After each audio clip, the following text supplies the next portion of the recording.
Welcome to the Sustainability Accelerator, a podcast presented by climatedonor.org.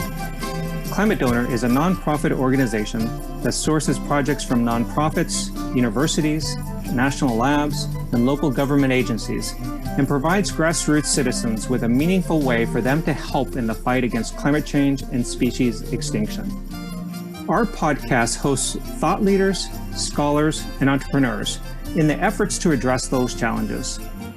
Today's program features Dr. Brian Bartholomeusz. Brian is the Executive Director of Innovation Transfer at the TomKat Center for Sustainable Energy at Stanford. In this role, he helps faculty, staff, and students externalize Stanford sustainability inventions and innovations. Since the program launched in 2013, a total of $5 million in equity-free grants have been awarded to 83 teams who have now raised over $1 billion in follow-on funding. Brian has a BA in chemical engineering from Cambridge University and a PhD in materials science and engineering from Stanford. He has worked in the global technology sector, including 15 years in startups, some of which he founded. He came back to Stanford in 2013 to launch the Innovation Transfer Program. Brian, welcome to the Sustainability Accelerator, and thank you for joining us today. Thank you, Louise. It's an honor and a great pleasure to be part of this program. And I'm very impressed with all the work that you are doing at Climate Donor and delighted to be part of this podcast. Thank you for that. Okay, well, let's get to it then. So Brian, through the lens of climate change, species extinction, and sustainability, please tell us what Innovation Transfer is and how Stanford TomKat Innovation Transfer Program is helping to accelerate solutions. Certainly. So really what the TomKat Center tries to do is to help the members of the Stanford community externalize Stanford inventions and innovations. We don't really care how this happens. Really what we want to do is to see the impact of all the wonderful research and work that is being done at Stanford manifest on the outside. And we focus on broadly in sustainability. And by this, I mean not just sustainable energy, but also its intersection with transportation, food, water, human health, and the environment. And as you alluded to at the beginning, we cater to the whole university community, to faculty, staff, and students from all the schools. And we leverage numerous internal and external resources in what we do. We are a very small center, just 4 people, but we have an enormous footprint because of this very extensive ecosystem that we are part of and that we can take advantage of. You can find all the details about the TomKat Center and its various programs, including the Innovation Transfer Program, at our website, tomkat.stanford.edu. So what we do is these grants that we provide to people are often the very first funding that they get. And they're targeted very specifically at building prototypes, conducting customer trials, gaining market validation for what these folks are working on, really understanding if what they're working on has some commercialization potential, and helping them build up the collateral that they need to either run this as a standalone bootstrap business or to secure additional funding. One of the key areas that I think we differ from many of the other entrepreneurship-related programs that exist are that we focus on getting them started thinking about what it would take to actually turn their technology or their idea into a product. And in this endeavor, we have a wonderful area of volunteer mentor advisors, many of them who've either started companies or brought products to market, helping them. So those folks have not simply an enormous amount of knowledge and expertise, but they have a lot of the necessary connections that these teams would benefit from. You know, maybe a prototyping facility, maybe an expert in one area or another. So like you pointed out at the beginning in your introduction, since we started this program, you know, the teams have been able to leverage this $5 million worth of equity-free grants we've given them into over $1 billion of follow-on funding Something like 75 million of that were state and government and other grants, equity-free grants that they obtained. And from an impact perspective, there are currently 36 revenue-generating companies which employ over 1,000 people and have an annual revenue run rate of around $115 million. So there is it's gaining a foothold. This thing is being translated into something of significance. And for example, just a few weeks ago, one of our very first grantees, Aurora Solar, announced that they had raised $250 million at a $2 billion valuation. Our first unicorn. This is a company that we supported in 2013. So that was something that was gratifying. But I think even more significant than that is when you look at Aurora Solar and their humble beginnings, the fact that their software has been used to design over 100 gigawatts or almost 100 gigawatts worth of solar projects at the rate of 200,000 projects per month. I mean, this is an enormous kind of impact from very humble and modest beginnings. So really what we have learned over these years is these very impactful solutions need a lot of support in their early phases, particularly assisting the rapid prototyping and refinement and development of these products. It's not simply the first iteration. They have to do multiple cycles before they actually hit upon perhaps an optimal solution. And this extremely critical process is often one where funding is extremely difficult to come by, surprisingly difficult.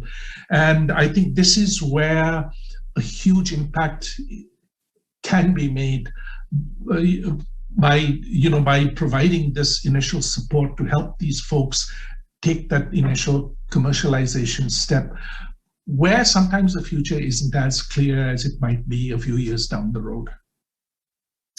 Well, I have to say, listening to the statistics of the TomKat program's success is really truly impressive, Brian. And congratulations to you, congratulations to the TomKat program and to the companies that you help spin off.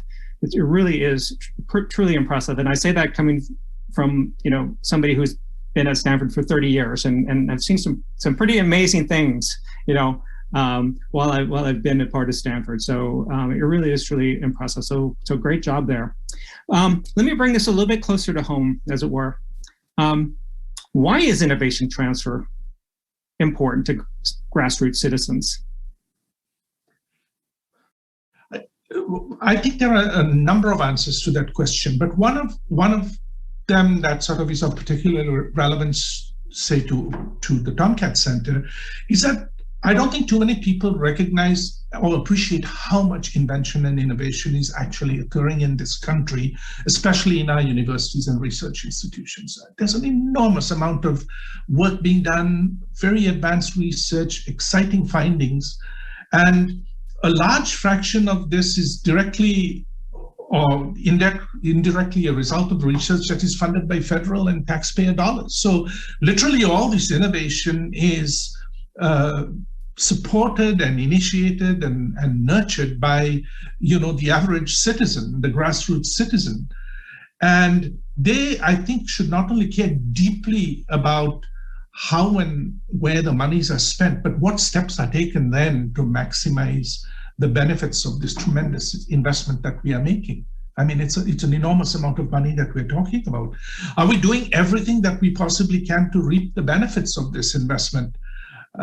Historically, I think the US has lagged in this, and it's not a secret that so much of this innovation is ultimately commercialized outside of the United States, much to our detriment.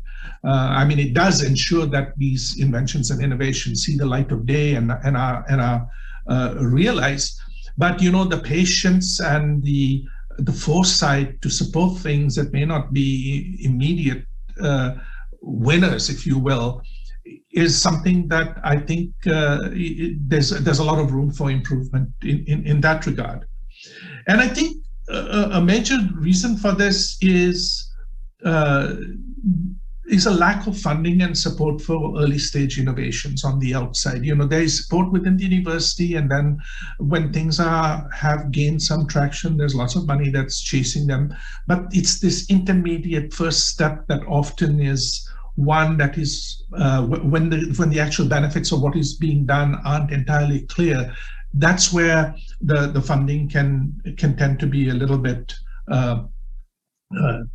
tight. And I think it's a fairly short-sighted view, because it's sort of driven a little bit by the need for returns and a return on investment, etc. And this patience is something that's sorely needed and can be so effective, as you can see from the results of the TomKat program. Very modest investments ultimately help these companies and these technologies progress beyond the concept stage and actually become something that's viable and has traction in the marketplace. So really what we have is a really unfortunate chicken and egg situation, where you get funded when you actually get to the point where you don't really need the funding. This is a cycle that most of these entrepreneurs have to deal with. So a number of having said that, though, a number of individuals and entities have stepped up to sort of address this space. I mean, to me, Climate Donor is one of the really one that really stands out. Where you actually are working with folks at these very early stages, and your motivations are not purely commercial, but they are also have with an eye towards the environmental impact or the social impact of what these people might be working on. So I think that is a very, very encouraging feature, and I see increasingly that there are groups of people stepping up, recognizing that there's a funding gap here, and supporting them, and providing opportunities for grassroots citizens to maximize the benefits of their prior investments in the forms of their tax dollars that go into all these grants. I think is a wonderful development, and I applaud Climate Donor for that. So I think I'll stop there. You hit on a number of really important points there. One that stands out, though, to me, essentially, is the idea of how the virtuous cycle between researchers, government, entrepreneurs, and citizens help to bring new innovations forward for public use and benefit.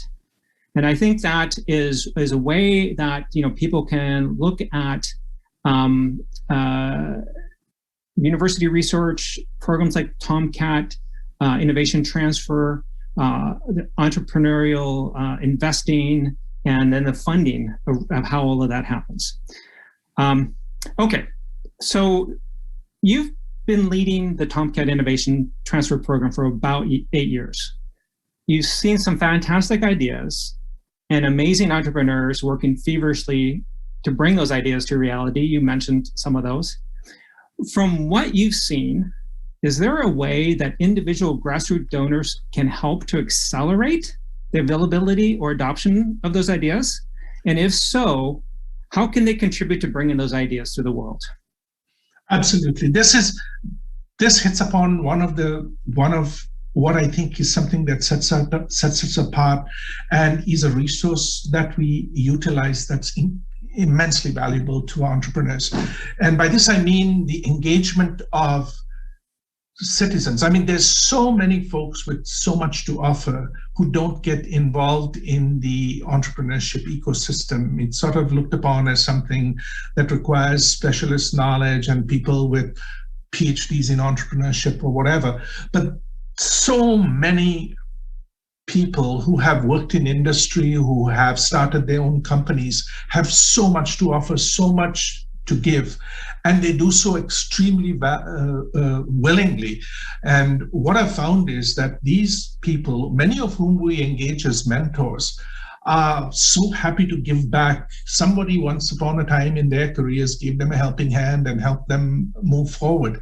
And they are just so keen and willing to get involved and help in a myriad of ways. And you would be surprised. it may not even be as someone who has a specialization in the particular thing the entrepreneurs are working on, but they can actually get involved as informal mentors, or help people with things like hiring, or any number of things that you have to do when you're running a business. How do you pick a lawyer? How do you file patents? How do you do this? How do you do that?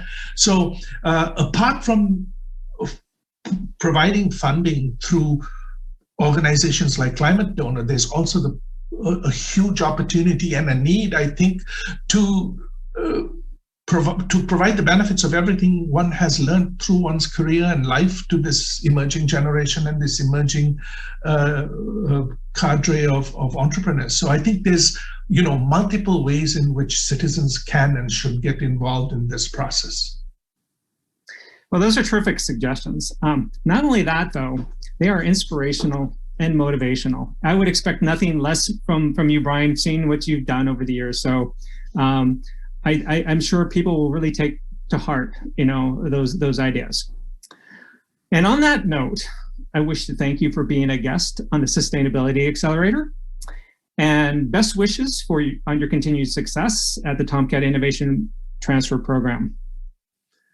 Thank you very much, Luis. It has been an honor. And I would also like to point out that of these many valuable people who have been remarkable assets to our students and our teams, you rank highly among them. So in addition to everything else that you do with Climate Donor, you walk the talk, and you have been one of these unsung heroes who have helped inspire and educate and encourage these entrepreneurs, and for that I salute you. Well, thank you. It is humbling very much coming from you, and I look forward to continue to work with you over the years as we try to tackle these very, very, very difficult problems. Absolutely, my pleasure. I wish to again express my thanks to Dr. Bartholomeusz for being on our podcast and for all he does in helping in the world's efforts to bring sustainability solutions forward. To wrap up today's program, I leave you with 3 takeaways that will hopefully help our grassroots community with actionable knowledge that they can use personally to help in the sustainability movement and in the fight against climate change and species extinction. Takeaway 1, rapid creation and iteration of prototypes is critical for technology entrepreneurs. And user input is an important part of that rapid prototyping process. Grassroots citizens could help in this process by volunteering to test products or by participating in surveys, for example. Takeaway number 2. Vast innovation created in universities and research institutions require more development. That development is typically called translational research. More research requires more money. Grassroots citizens can help by donating to those research projects or by letting your legislator know that they should allocate more money for sustainability research.